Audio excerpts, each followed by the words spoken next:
नमस्कार, आप देख रहे हैं राजपट टीवी और मैं हूं आपके साथ सपना ठाकुर। यूपी के जिला उन्नाव के हसनगंज कोतवाली क्षेत्र के एक गांव में बीती देर रात एक मांगलिक कार्यक्रम में शामिल होने पहुंची 2 दर्जन से अधिक महिलाओं ने देर रात खाना खाया। खाना खाने के बाद धीमे धीमे एक के बाद एक की हालत बिगड़ती चली गई। वहीं आनन फानन में उन्हें उपचार के लिए पास के अस्पताल में भर्ती कराया, जहाँ डॉक्टरों ने जिला अस्पताल रेफर कर दिया। जिला अस्पताल पहुंचने पर इमरजेंसी वार्ड में सभी बीमार मरीजों का उपचार किया गया है। कुछ मरीज बिना बताए वार्ड से चले गए हैं। आपको बता दें कि फूड पॉइजनिंग की सूचना पर स्वास्थ्य महकमा अलर्ट हो गया है। सर, पेशेंट आए थे हाँ, हसनगंज से आए थे। 19 मरीज रात में आए थे। सभी को वॉमिटिंग और डायरिया की शिकायत थी। उसमें से जो है 2 बच्चे थे और बाकी महिलाएं थी, जिनको एडमिट किया गया और उनका उपचार किया गया। शायद उन्होंने कुछ भोजन वगैरह रखा हुआ भोजन एक साथ कर लिया था, तो उसके कारण उनको उल्टी और दस्त होने लगी। क्या कारण बारात में खाना खाने की वजह से सब? ये नहीं है, लेकिन पेशेंट ये बता रहे हैं कि उन्होंने कुछ मिठाई वगैरह जो है पुरानी रखी हुई खा ली, उसके बाद ही उनको ये सब हुआ। रामदेवी। रामदेवी जी, आप यहाँ पर बैठे हैं, किस लिए बैठे हैं, क्या हो गया था आपको? अरे वहाँ गाँव में गई रहे ना, तो वहाँ सब्जी और चावल रोटी खाया, बूंदी दोपहर के बूंदी रहे, वही समझ में नुकसान हो आगा, तो बस टट्टी पलटी पड़े लगी। बहुते जने जितने लोग रहे, ये आपको लोग घर में नहीं अच्छे तरह बचे। कहाँ गए थे आप लोग? गद्दन खेले। क्या था वहाँ पर? लड़का की बारात। कितने लोग थे लगभग जो वहाँ पे? अरे रहे तो करीब 40 लोग लगे रहे, लेकिन आधे यहाँ आ गए और कुछ तो घर पने भाग गए और कुछ हसनगंज में रुक गए रहे। कैसी स्थिति है आपकी, ठीक है? हाँ ठीक है।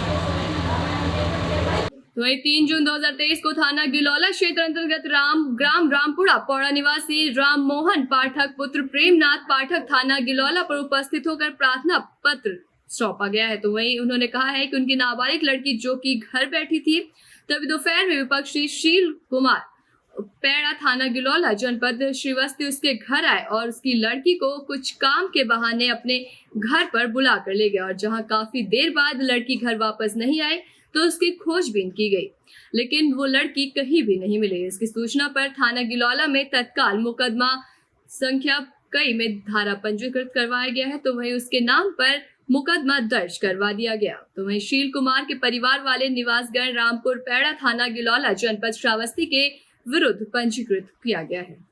कल 3 जून 2023 को रामपुर पैड़ा एक गांव पड़ता है गिलौला थाना अंतर्गत, जिसमें राम मोहन पाठक जी रहते हैं। उनके द्वारा एक सूचना दी गई थाने में कि उनकी एक नाबालिग लड़की है, जिसको उसी गांव का रहने वाला शील कुमार पुत्र रामफेरन वो अपने घर बुला के ले गया है।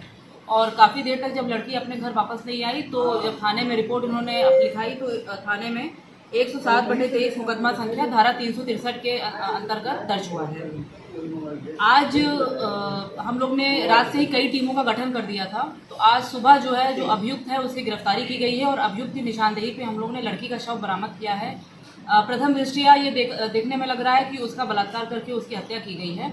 इसमें लड़की को पीएम के लिए भिजा दिया गया है और इसमें अग्रिम विधिक कार्रवाई की जा रही है और धारा को भी तरमीम किया गया है। इसमें जो भी आगे साइंटिफिक एविडेंसेस आएंगे उसके हिसाब से हम लोग आगे की कार्रवाई करेंगे। क्या लग रहा है? अखिल भारतीय क्षत्रिय महासभा अलीगढ़ में आज सजातीय नगर पंचायत अध्यक्ष और महानगर पार्षदों का स्वागत और सम्मान समारोह एटा चुंगी स्थित श्रीजी गार्डन में आयोजित किया गया, जिसकी अध्यक्षता यतेंद्र सिंह ने की है। गभाना नगर पंचायत अध्यक्ष अभिमन्यु राज सिंह ने अपने परिवार के विषय में सभी को बताते हुए संगठन द्वारा दी गई जानकारी बताई और सम्मान का धन्यवाद दिया है और क्षत्रिय समाज को एकजुट रहकर कार्य करने पर भी बल दिया गया।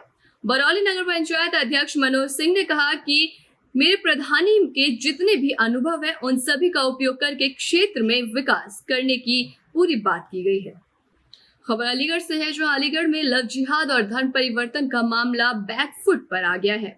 हिंदू परिवार की बेटी कोई कार्रवाई नहीं चाहती है। हालांकि घटना को लेकर थाना कोतवाली में पुलिस ने मुकदमा दर्ज कर लिया और जावेद को गिरफ्तार कर लिया है। जावेद की पत्नी मोना ने बताया कि वो बहन की गलतफहमी के चलते ये सब कुछ हुआ है। मोना ने बताया कि उसके पति मुसलमान है और वो हिंदू है। हमारी शादी हुई है, जावेद के साथ 7 सालों से वो रह रही है। उसके कभी मुसलमान बनने के लिए कोई दबाव नहीं बनाया गया और ना ही बहन को ही मुसलमान बनने के लिए कभी कहा गया है। मोना ने कहा कि हम अपने 3 बच्चों को पाल रहे हैं और हंसी खुशी जिंदगी काट रहे हैं। हम पे कोई दबाव नहीं बनाया गया, लेकिन गलतफहमी के चलते ये सब कुछ हुआ है। तो वहीं आगे मोना बताती है कि उसकी छोटी बहन उसके पति जावेद के साथ चली जाती थी, उसे मना करते थे लेकिन वो नहीं मानती थी। मोना ने बताया कि धर्म परिवर्तन का कोई भी यहाँ मामला नहीं है।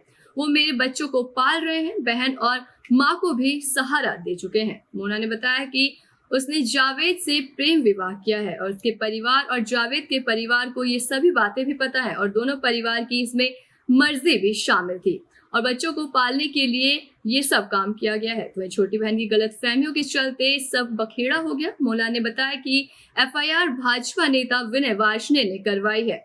मोना कहती है कि जावेद के जेल चले जाने से वो और उसके बच्चे कीड़े मकोड़े की जिंदगी जीने पर बेबस हो जाएंगे। जावेद के सिवाय उनका कोई भी नहीं है और बहन ने नादानी में गलती की है।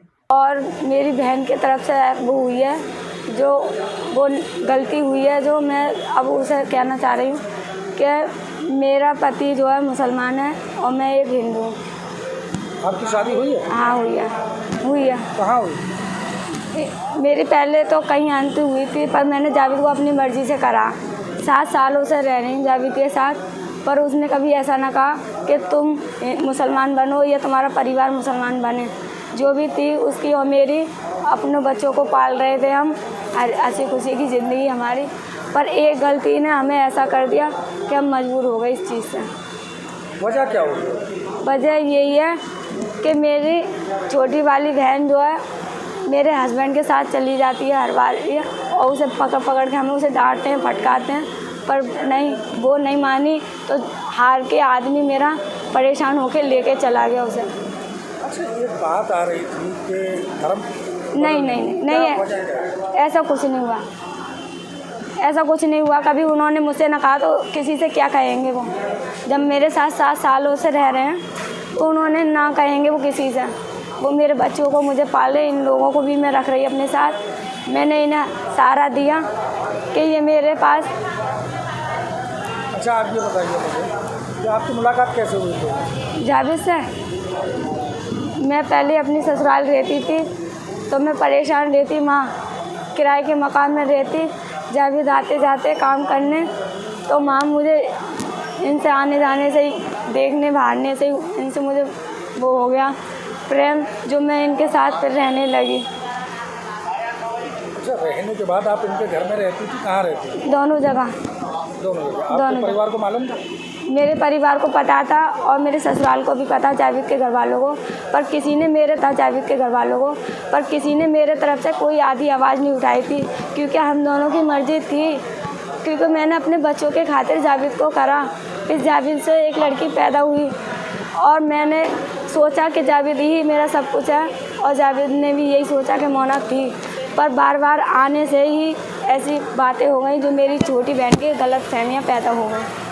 अगर आप ये बात कह रही हैं कि आपकी छोटी बहन की गलतफहमियां पैदा हो गई, लेकिन छोटी बहन आपके पति को लेकर तो नहीं गई? पति आपका छोटी बहन को लेकर? जब मेरी बहनों ने ही फ़ोन करके बुलाया वहाँ से, ससुराल से, जब तो मेरा आदमी गया माँ। अच्छा, कोई जबरन नहीं लेके जाता है, कोई जबरन नहीं लेके जाता है। बस यही है कि अब जो होना है वो हो गया। मैं अब ना इंसाफ़ी चाह रही हूँ कि मेरा आदमी जो भी है, गलती हुई, मेरे बच्चों के खातिर उसे छोड़ा जाए।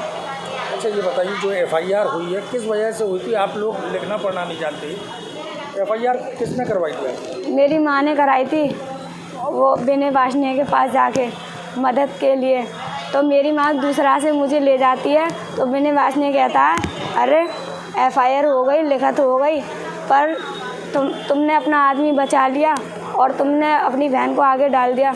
पर ऐसा कुछ नहीं है, उन्होंने मुझ पे भी झूठे इल्ज़ाम देने शुरू कर दिए क्या कहते हैं आपसे? मुझसे यही कह रहे थे कि तैने कहा था कि दोनों को सज़ा दो। हाँ, मानती हूँ गलती पे सज़ा दो, ये ना कहा कि ज़िंदगी भर को जेल में डाल दो।